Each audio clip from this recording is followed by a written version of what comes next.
Won the final today from the Emirates as Arsenal played Manchester City to a draw. And the happiest people, Michael, who'd have to be Liverpool, who now have a 5-point lead atop the table. I'm Ali Trost-Martin. That was a wild one. Gabriel Martinelli, the hero at home with a late equalizer. Manchester City led for most of this match. What was your main takeaway from how this one played out? Look, Arsenal are the deepest team in the Premier League, right? They're the deepest team in world football, in my opinion. And you get it from another super subs. Super subs have been the saving grace of Mikel Arteta. I go back to the Champions League. Another pedestrian performance up until changes are made late. Another pedestrian performance yet again, but you have to give flowers where flowers are due. Gabriel Martinelli, he is that guy right now. And when it comes to Manchester City as of late at the Emirates, he's the guy. Scored the winner a couple seasons ago and gets him a much needed draw yet again today. Yeah, no doubt. Well, we had some questions going into this match about the starting lineup. So let's start there with how Arsenal began this match with a couple of question marks. Michael, what was the biggest one for you when you took a look at how Mikel Arteta lined up his side? I mean, Arsenal fans are going to be screaming at why in the hell you start Leandro Trossard against Manchester City when you spent £67 million on Eberechi Eze. The midfield aside, I'm going to get to that in a bit, but Leandro Trossard played 84 minutes in a match that is of the biggest importance to the Premier League campaign after the disappointment of Liverpool. It's not good enough for Mikel Arteta, and I question his mentality going in against Manchester City. You look at this front three, that's not quality. That's not the quality you need against City, but that midfield three, Mikel Moreno, I thought he was disappointing yet again, and it's proven. How many matches is it going to take for Mikel Arteta to realize that midfield three of Mikel Moreno, Martin Zubimendi, and Declan Rice, you have zero creativity, you have zero just impetus to get forward, and they made it predictable for Manchester City. Their biggest saving grace is that they have the quality, and the quality bailed out Arteta from what would have been a very scathing review on this network and around the world. Yeah, well, the lack of creativity has been an issue, not just in this game, but oftentimes for this Arsenal side when they're missing certain players in the mix, not being able to create enough clinical opportunities aside from maybe their set-piece taking ability. And Mike, they went way too long in this game without really any good opportunities on goal, and it wasn't until some of those second half changes. So what can Mikel Arteta learn from how this game played out, and moving forward, maybe put themselves in better position from the start to not have to come back and rely on Gabriel Martinelli to score an insane goal at home, to rescue a point? You need to start playing your best players in their best positions. I've said this since they signed Eberechi. I think his best position for Arsenal is going to be in the midfield. We saw that for the first time today. As soon as he was on the pitch in center midfield, I think he's an upgrade for Martin Odegaard. Wow. I'm going to say that. I stand by that. The pass that he put on a dime for Martinelli was world class. I know we hear that from all around the world. That is a world-class play from a player who is ready to take the responsibility. And Mansell, Eze gives you the ability to create gaps for himself off the dribble. No other Arsenal midfielder can give you that. And for the first time seeing him and Bukayo Saka on the pitch,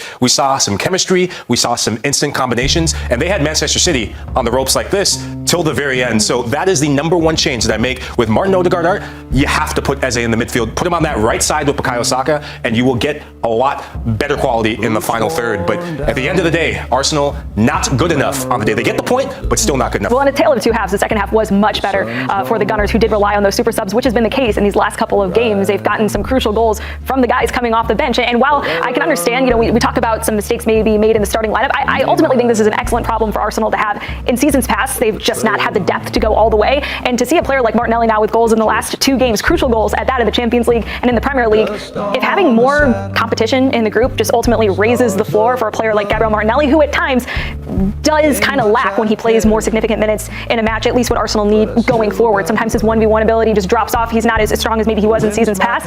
How do you think Martinelli is going to embrace this new role on the team if it is a super sub? Because what we've seen so far, not too bad. You need to start rewarding a player like that. And I think Arsenal fans and Premier League fans were trying to get him out the door in the summer. They were saying, we need better quality on the left side. You were one of them, right? I think so many Arsenal fans have said that. So I'm really happy for him. And I always put myself in the player's shoes. As a human being, I'm so happy for him to step up and almost show Victor Gyökeres what finishing in a big game looks like. But Arsenal's success comes down to one player. It's not Gabriel Martinelli. It's not Saka. It's Mikel Arteta. Yeah. At the end of the day, I think he's the difference between his mentality of taking the handbrake off.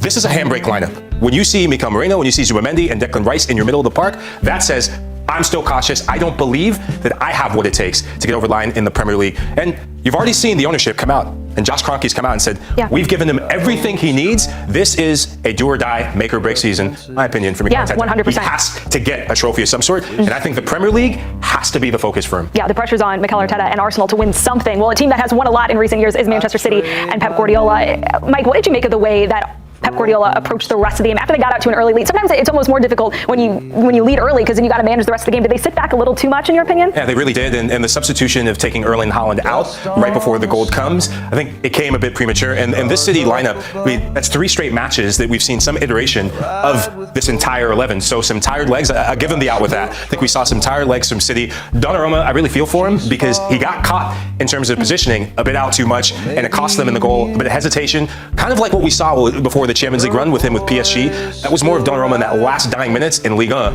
and not PSG. But overall, City, they will take the point. Very disappointing, but for a side that's getting players back, at the end of the day, just as long as Erling Haaland is getting you goals, I think they'll be disappointed they didn't put that game away earlier and they paid the price at the end. Yeah, 100%. City could have definitely used 3 points. They sit 9th in the table now after splitting with Arsenal today, but there are still some positives to take away, Mike, and one of those is the fact that we started to see a more consistent lineup in recent matches from Manchester City. So what's been your assessment of how they've started to grow, particularly on defense?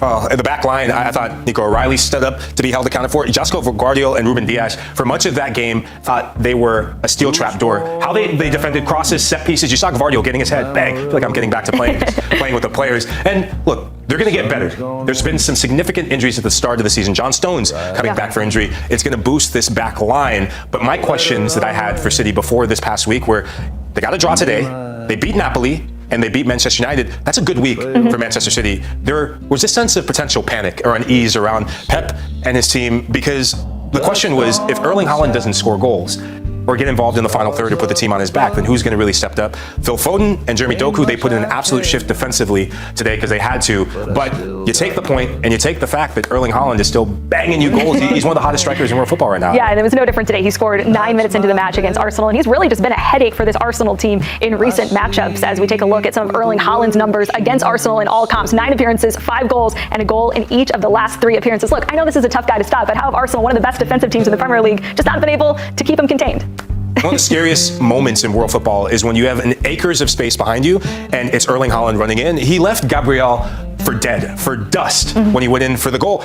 The thing I was disappointed with most was he had a 1v1 opportunity. I think it was maybe in the second half where he's in on goal on David Raya. And David Raya, that save, that could be the difference from Arsenal being out of the Premier League title race further on in the season, and Manchester City getting a big 3 points and reinserting themselves back in the title race. So Haaland is still going to get his goals, and it's a milestone moment for him. That's 91 goals in the Premier League, which has him level with Ole Gunnar Solskjaer, who's a legend for Manchester United, and Olivier Giroud, who used to play for...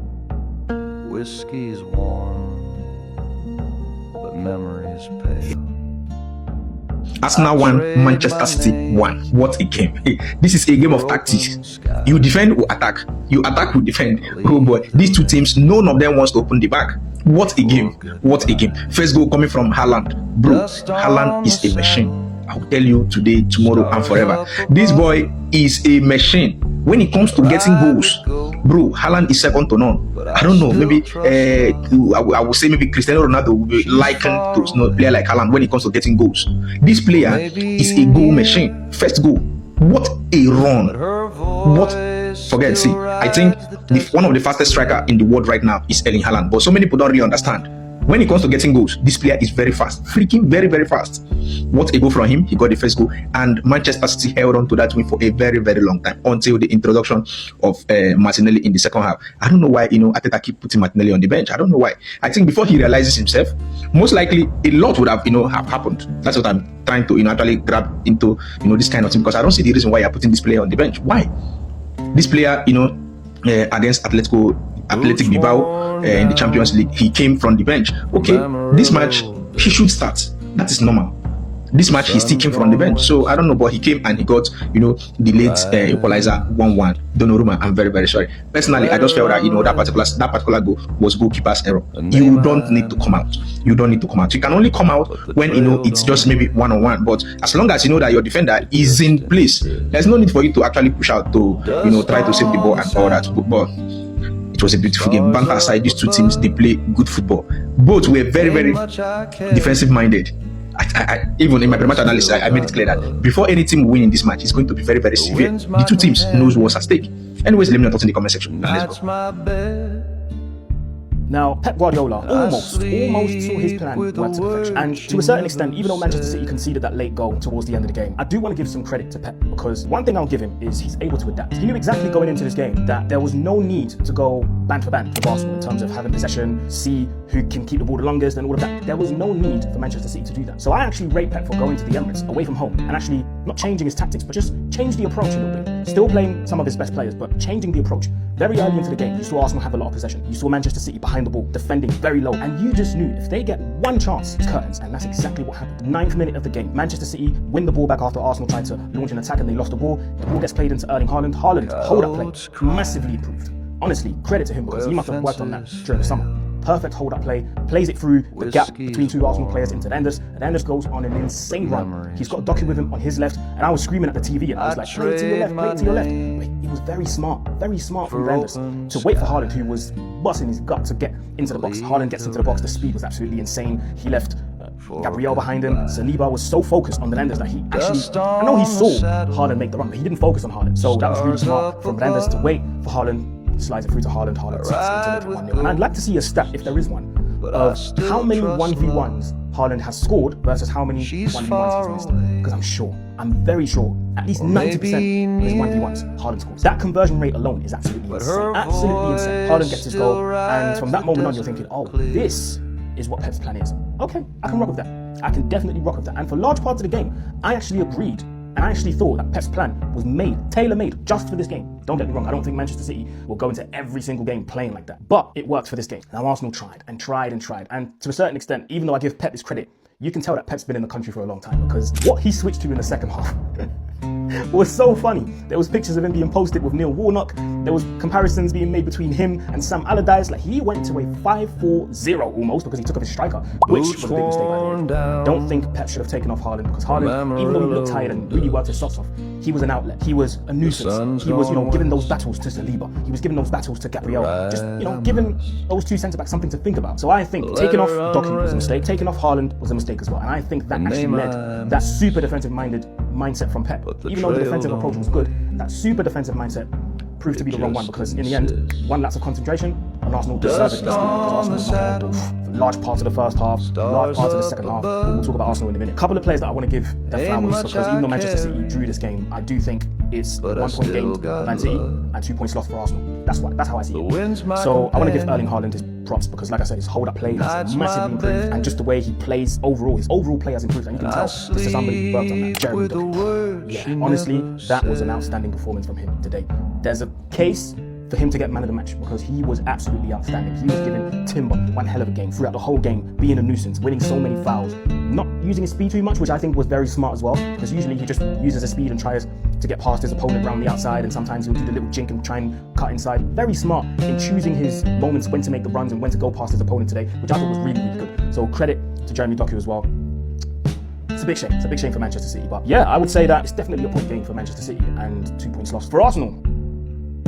5 things we learned from Arsenal 1, Man City 1. 1. Keep the same energy. Watching a Pep Guardiola side park the bus, a team with Haaland, Rodri, Reinders not have any intent to play football. I couldn't believe what I was seeing. The same style of play that Arsenal have been constantly criticised for, I wonder if people are now going to keep the same energy. 2. Martinelli's insane record. Scoring off the bench in back-to-back games, the finish was sublime, and Arsenal are now 47 games unbeaten in games where Martinelli has scored. 3. Arsenal's game changer. Eberici Eze finally playing as a number 10, assisting the winner with a lovely ball in behind. This is what happens when you sign a Maverick. Even in games where all hope is lost, Eze can find you a moment of magic. 4. Arteta's mistake. Starting Mikel Merino and opting for a more safer approach. With all the attacking quality that Arsenal had available, that midfield three has now failed 3 times, so I have to look at Mikel Arteta. 5. The need for more. A 93rd minute winner was definitely satisfying, partly why your boys currently lost his voice. But I also have to question our creativity. We've got 6 attackers on the field at one point. If not for a moment of magic, we would have lost again with nearly all of the ball. The question then goes towards Mikel Arteta. When a team does park the bus with all your attacking quality, can you provide a more creative and risk-taking team? Very tight game, very tough game. I believe it will end 1-1. Yeah, I promise you.